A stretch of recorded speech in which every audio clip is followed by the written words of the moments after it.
आजच्या स्थानदर्शन या सदरामध्ये आज आपण श्री क्षेत्र लोहसर खांडगाव तालुका पाथर्डी जिल्हा अहमदनगर येथील स्थान वंदन करत आहोत.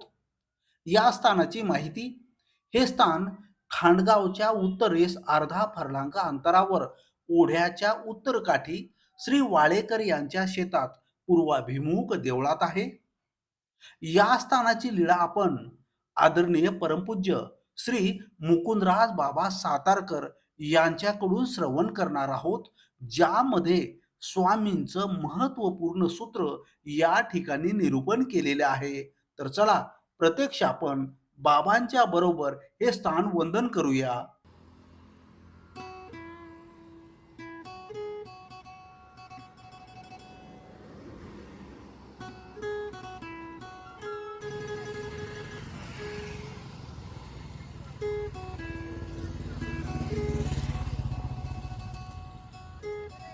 खोसपुरी इथून या साईडला चाललेलो आपण.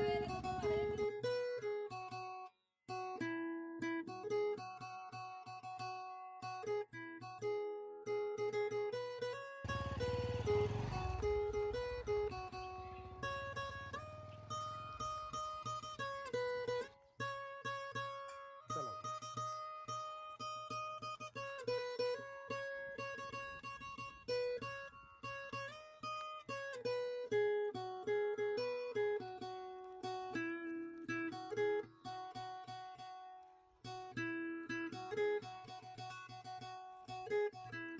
पीक कायम असतं इकडे शेतीत ना.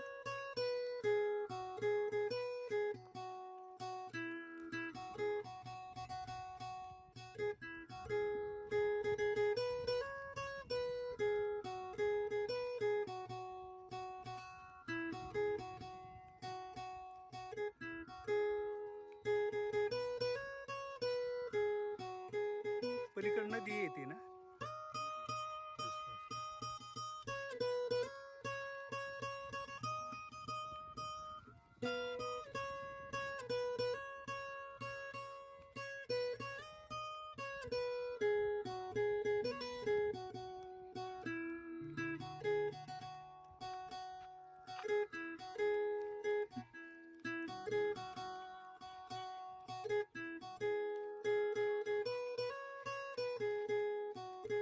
हे आपणच केलंय का समोरचं? असं असं खोदकाम वगैरे सगळं ना.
चक्रधरा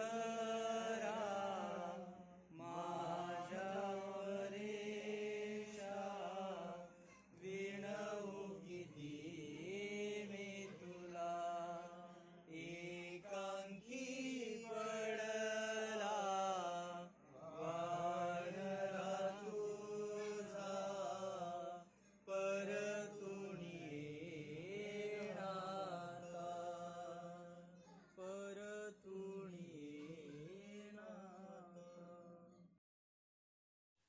दंडवत प्रणाम. मी प्रभाकर पवार तथा पवार गुरुजी महानुभाव पंथ स्थान दर्शन या सत्रामध्ये सर्वांचं मनापासून स्वागत करतो. सर्व सद्भक्तांनो, महाराष्ट्रातील आपण सर्व स्थान वंदन केलेले होते. त्यातील पहिल्या चॅनलमध्ये काही जे स्थानाचे व्हिडिओ होते ते चॅनल डिलीट झाल्यामुळे राहिलेले नाहीत आणि म्हणून काही स्थानावर मी पुन्हा येत आहेत. आज मी श्री क्षेत्र लोहसर खांडगाव तालुका पाथर्डी जिल्हा अहमदनगर येथील स्थानावर आलेलो आहे. या ठिकाणी परमपूज्य महंत श्री मुकुंदराज बाबा सातारकर यांच्याकडे मी 2 वर्षापूर्वीही येऊन गेलो. अतिशय परिश्रमातून या ठिकाणी ते मंदिराची व्यवस्था करतात. स्वतःचा आश्रम या ठिकाणी बांधलेला आहे. साधारण 19 ते 20 वर्षापासून ते इथे सातत्याने राहतात. आणि लोसर खांडगावची जी लीळा आहे ती आपण त्यांच्याकडूनच श्रवण करणार आहे. दंडोत प्रणाम बाबा. आम्हाला या स्थानाची लीळा निरूपण करावी. सर्वेशा पदसंगमी महितळे तीर्थाभिदा पातली ठेविली निज शक्ती ती पुरविते सत्कामना चिंतिली नामादीच तु साधने प्रतिदिने ज्ञानामृते घोळिली ती माला वदनार्थ हेत धरुनी त्वत्प्रार्थना मांडिली सर्वज्ञ श्री चक्रधर स्वामी की जय. दंडवत. छोटीशीच परंतु अतिशय महत्वपूर्ण या ठिकाणी चरित्र घडलेलं आहे. प्रथमतः लोहसर खांडगाव तालुका पाथर्डी जिल्हा अहमदनगर या ठिकाणी लोहसरला पवार गुरुजी आलेले आहेत, मागही आलते. त्यांची ही अशी अविरत सेवा ज्यावेळेस आम्ही बघतो तर एक मनाला एक हुरूप वाटून जाते किंवा आपल्या चरित्राचं संशोधन नव्यानं करून व्हिडिओच्या माध्यमातून समाजापर्यंत पोहोचणं हे त्यांचं कार्य अतिशय कौतुकास्पद आहे. या ठिकाणी मिरीचं 20 दिवसाचं वास्तव्य संपल्याच्या नंतर त्या ठिकाणी असणाऱ्या त्या दादोसांचा 20 दिवसाचा उपहार हा स्वीकार केल्याच्या नंतर स्वामी मिरीवरून खांडेगावी मार्गे निघाले. पूर्वी या गावाचं नाव खांडेगावी. या ठिकाणी या रस्त्याला स्वामी निघाले. सोबत साधक होते, नाथोबा होते, साधा ईसा होती, इतरही सद्भक्त सोबत होते. आणि चालत चालत स्वामी मिरीवरून खांडगावला आले. ज्यावेळेस स्वामी या ठिकाणी आले होते त्यावेळेस हा मळा होता. स्वामींच्या काळात वाहणारी ही हिवरा नावाची त्यावेळेस नदी होती. तिचं रूपांतर आता ओढ्यात झालं. आणि दोन्ही तीरावर असे गणेरीचे पुष्पांचे वृक्ष होते, जाळ्या होत्या. स्वामी या ठिकाणी आसनस्थ झाले. भिक्षेची वेळ झाली होती. स्वामींची आज्ञा घेऊन नाथोबा नावाचे साधक गावात भिक्षेला गेले. आणि ज्या दिवशी ते भिक्षेला गेले, चक्रधर स्वामी ज्या दिवशी या ठिकाणी आले ते दिवस होता कार्तिक शुद्ध एकादश. सर्वांना उपवास असतो. नाथोबा तिकडे भिक्षेला गेले, इकडे साधा येसानं पूजेची तयारी केली. चक्रधर स्वामींसाठी चांगले चांगले टपोरे असे असणारे कनेरीचे पुष्प वेचून आणले. नाथोबा भिक्षेहून आले. भिक्षेत त्यांना भिक्षा भेटली नाही, कारण त्या दिवशी एकादश असल्यामुळं भिक्षेला असं काही पूरक अन्न नाही आलं. काही शेर एक अन्न असं आलं होतं. स्वामींना झोळी दृष्टपूत केली असणाऱ्या त्या नाथोबांनी.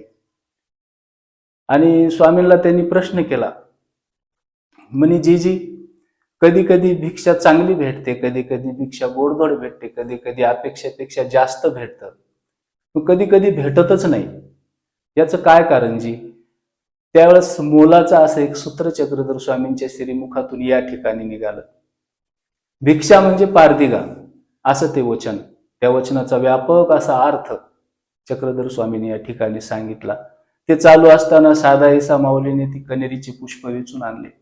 या ठिकाणी स्वामींची त्या पुष्पाने पूजन केलं. त्या भिक्षेचं महत्व सांगितलं. भिक्षा म्हणजे पारदिगा. जसं पारदी असतो, एक शिकारी असतो, शिकारीला जातो, कधी त्याच्या पदरात काही शिकारीला जास्त भेटतं, कधी भेटत नाही. अशा पद्धतीचं हे भिक्षा राज्य आहे. अशा पद्धतीची त्यांची त्या ठिकाणी ज्ञानाची तृप्ती केली. आणि इथून उर्वरित जे पुढे 2 साधक केळी पिंपळगावला पाठवले आणि चक्रधर स्वामी आपल्या साधकांसहित वनदेव मार्गे घाटातून केळी पिंपळगावला गेले. असं थोडकंच परंतु महत्वपूर्ण चरित्र या ठिकाणी झालेलं आहे, एवढं सांगतो. आणि श्री दत्तात्रेय महाराज की जय. दंडवत सर्वांना करतो. दंडवत. बाबा मी मागच्या वेळेस आलो होतो इथे. आपली भेट नंतर झाली. पण मी ज्यावेळेस इथे आलो इथं कॅमेरा लावला मी असा.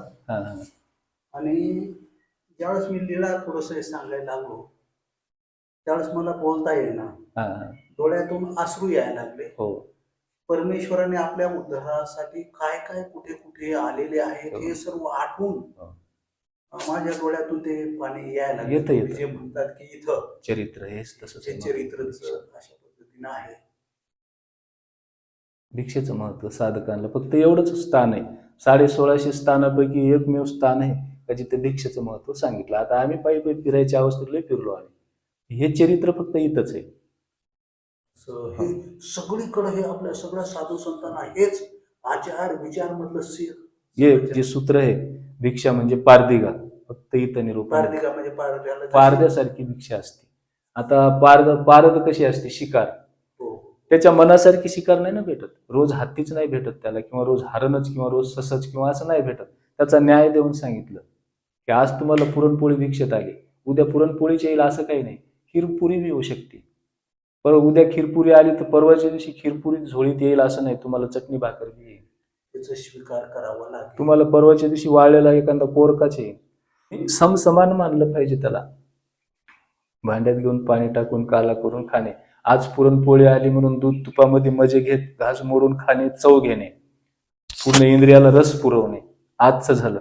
उद्या जर कोरकाच आला त्याच्यात रस नाही राहत. बाजरीची भाकर येते ना आम्हाला हो, हो, भिक्षेत, हो. अशी वाळून अशी होऊन जाते ती, त्याच्यात रस नाही राहत. मग कसं करणार? जिबीला लागलेले चोचले नाही पुरू शकत माणूस. मग हे जे वचन निरूपण केलं ना, याचा विस्तार त्या टीकेमध्ये आला. टीका म्हणजे शंका पक्ष प्रयोग असतात त्याच्यामध्ये. 5-6 पानामध्ये विस्तार आहे त्याचा एका वचनाचा. रस कशापासून तयार होतो. मग आज पुरणपोळी तुला भिक्षेत आली, ते तुम्ही जर घेतली त्याच्यातून रस जातो. त्या रसानं शरीरातल्या इंद्रियांची काय हालत होती, त्यांची हालचाल कशी होती. मग दुसऱ्या दिवशी तुम्ही गेले भिक्षेला, कोरका आला. पुरणपोळी तर नाही ना आली, कोरका आला, ते बी वाळलेला, ते मधात गेला, त्याच्यानं त्याची अवस्था काय होती. इथून बांधलेलं आहे. सूक्ष्म त्याचा विस्तार पुढे टीकेमध्ये रूपांतर, हे आता जे पोत्या लावतात ना, टीकेमध्ये रूपांतर झालं. इतकं महत्वपूर्ण चरित्र इथलं हे. फक्त ते काळ होता त्यावेळेस आहे ना, इथं जाळपोळ व्हायची. आलेले पुरायचे नाही, अन्य लोक इथं समोरच पुरायचे, नदीच्या किनाऱ्याला जाळायचे. त्याच्यामुळे हे न पाळता भाग झाला. इकडे हे महादेवाचं जे मंदिर आहे याच्यावरून खांडगाव नाव पडलं. हे खांडेगाव याच्यावरून खांडेगाव का म्हणतात. हा, खांड पडायचे, म्हणजे खांड पडायचे इथं. न पाळतं दरवर्षी ते बोकडं बिकडं कापायचे, त्याला खांड पडायचे. खांडेगाव हे महादेव मंदिर हे न पाळतच आहे जवळ त्याचे. तिथं अलीकडे मावले आहेत. साधकाला इथं थुकणे, लघवी करणे, मलमूत्राचं विसर्जन करणे, या गोष्टी जमत नाहीत. न पाळतं झालं. पण ते चक्रधर स्वामींच्या तत्वानुसार जर चाललं तर हे आज हे न पाळतं राहिलेलं नाही. काळ अंगवला, कुळ अंगवलं, लोक बी अंगवले. त्यावेळेस गेले ना, आता ते शतक गेले, 12वं शतक. आता म्हणजे जवळ 800 वर्ष होऊन गेले ना. म्हणजे 2024 म्हणजे 804 वर्ष झाले आपल्याला. सगळं बदललं. मग आता इथं जाळपोळ नाही, इथं काही पुरापुरी नाही, इथं काही खांड पडायचं काम नाही राहिलं, इथं काही नाही राहिलं. त्याला कैक वर्ष होऊन गेले. पण धरलं काय आपण पूर्वजांनी, माग आश्रमात बी तेच म्हणलं, आपण तेच धरून ठेवलं. आता नाही राहिलं. तुम्ही जे म्हणले ते लोक काळ कुळ लोक, काळ कुळ लोक वचन आहे स्वामींचं. स्वामींचं वचन आहे, हे अंगवायला सांगितलं. प्रत्येक साधकानं, तो संन्यासी असो का तुम्ही असो, उपदेश घेतलेला असो किंवा आचरण करणारा पुरुष असो किंवा संन्यास्त असो, त्यांनी सगळं, म्हणजे जसं एक संन्यासी असतो, सांगायला जरी गेलं तर त्याच्या तमतमी स्वभाव असतो, सांगत नाही पटकन, किंवा सांगताना चिडचिड करणे, हे त्याचा स्वभाव झाला. त्यानं ते काळानुसार ते बदलला पाहिजे. हा जीव जे आहे ना, मेल्याच्या नंतर कुठं जातो बुवा, तेच सांगितलं ना, जे मला भजतील तिथं जीव जातो. कृष्ण भगवंताने तेच सांगलं, ज्ञानेश्वराने सांगितलं का, गहन प्रश्न आहे ना, मेल्याच्या नंतर जीव कुठं जातो. ज्याची जी भक्ती करेल त्याला तो जाऊन मिसळतो. आणि जो मिश्र भक्ती करतो तो कोणालाच जाऊन नाही मिसळणार. कोणाला मिसळणार आहे टायमाला? सगळं समजा आपण 8-10 जणांना हात जोडले, टायमाला एक बी येणार नाही ना. ते म्हणून ते त्याच्या संग होता आपलं काय ते बघत. जीवाची त्या ठिकाणी फसगत होते, परेशानी होते. वचनानं माणूस पक्का होऊन जातो. वचन पाठ केली गुरुमुखे ना पाठ. आता ही इथलंच वचन जरी तुम्ही घेतलं, हे गुरुमुखे जर वचन घेऊन तुम्ही भोगलं हे वचन मी पुन्हा गुरुमुखे घेणार आहे. आणि त्याचं जर तुम्ही वाचन केलं, त्याच्या मागे अर्थ दडलेला आहे गुरुजी. हे वचन झालं, हे वचनार्थ, त्याचा भावार्थ जाऊ देऊ नका असं देवानी सांगितलं. आपण बाहेर बसू नका.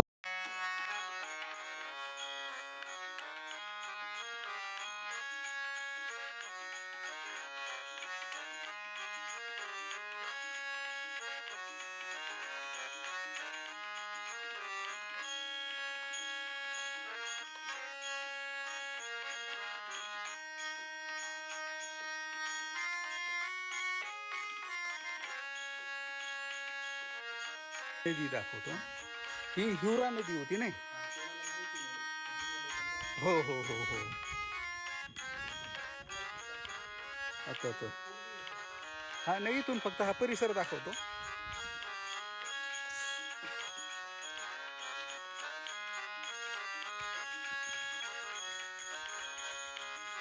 आहे बाबा नदी इथं कोरडी झालेली आहे, पण आहे हा सभोवतीचा परिसर.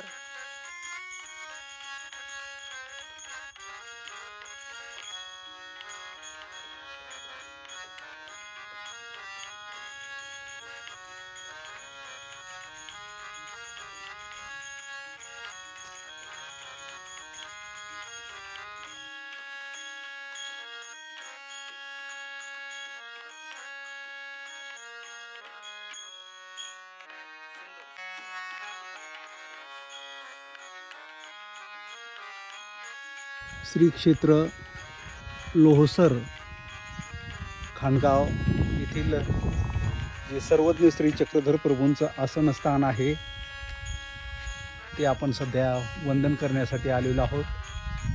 आपला ध्वजवरती फडकताना आपल्याला दिसत आहे.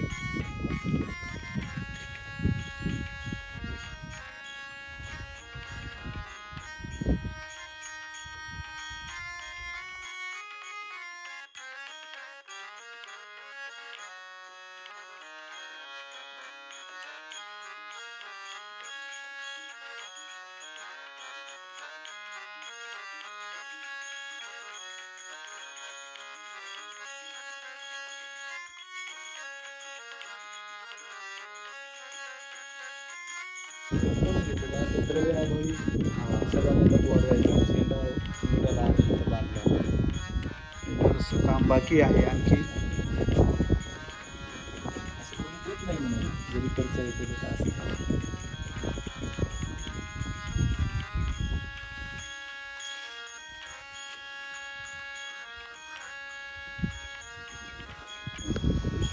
लोहसर खाणगाव या ठिकाणी आपल्याला येण्याचा मार्ग कसा? ते शेवगाव नगर रोडवर करंजी आहे. हां हां हां करंजी घाटातून 6 किलोमीटर अंतरावर आपलं खांडगाव गाव आहे. हां गावात कोणाला जरी विचारलं चक्रधर स्वामीचं मंदिर कुठं आहे हां सांगतात. पूर्वी एक ग्रामपंचायत असल्यामुळं लोहसर खांडगाव बोललं जायचं. आता लोहसरची लोहसरला ग्रामपंचायत, खांडगावची खांडगावला असल्यामुळं वेगवेगळं आहे. स्थान मुख्य लोहसरमध्ये आलं. हो हो हो. पहिलं एक असल्यामुळं खांडगाव अनुषंगिक लोहसर होतं. आता आपलं जे आहे ते लोहसर मध्ये आहे. लोहसरमध्ये आलं. बर बर बर. हां चरित्रात किंवा स्थानपोथी किंवा स्थान दर्शन मध्ये खांडगाव आहे. पहिलं खांडगाव म्हणजे ग्रामपंचायत विभागली नसल्यामुळं खांडगाव लोहसर लावायचे. हां हां आता हां. हे स्थान लोहसर मध्ये असल्यामुळं लोहसर खांडगाव पाठीमागे लावलं जातं. ओके. स्थान लोहसर मध्ये आहे. लोहसर. आता इकडनं जर यायचं असेल आपल्याला तर इथून मिरीवरून जर यायचं असलं तर प्रायव्हेट वाहन 12 किलोमीटर इथून मिरी. बर बर. आटन विजन कर्मे हा मार्ग स्थानाचा हो. 12 किलोमीटर मिरी इथून येते. आणि पांढरीच्या पुलावरून तिकडं पांढरीच्या पुलावरून 17 किलोमीटर लोहसर खांडगाव येतं. 17 किलोमीटर. म्हणजे आपण पांढरीच्या पुलावरून येऊ शकतो, मिरवरून येऊ शकतो करंजी. आणि करंजीहून आपलं 6 किलोमीटर आहे. हा. आणि अहमदनगर किती येते? इथून 36 किलोमीटर अहमदनगर. अहमदनगरहून जरी यायचं असलं एक तर करंजीला उतरून खांडगाव 6 किलोमीटर, पांढरी पुलला उतरून खांडगाव 17 किलोमीटर. चला दंडोत बाबा, तुम्ही तर स्थानाची लीळा निरूपण केली, पण इथं येण्याचा मार्ग देखील आम्हा सर्व सद्भक्तांना आपण निरूपण केलंय. दंडोत प्रणाम बाबा. दंडवत दंडवत दंडवत. दत्तदेव आश्रम खाणगाव लोहसर येथील जी गुंफा बाबांनी या ठिकाणी बनवलेली आहे ती गुंफा आपण पाहत आहोत.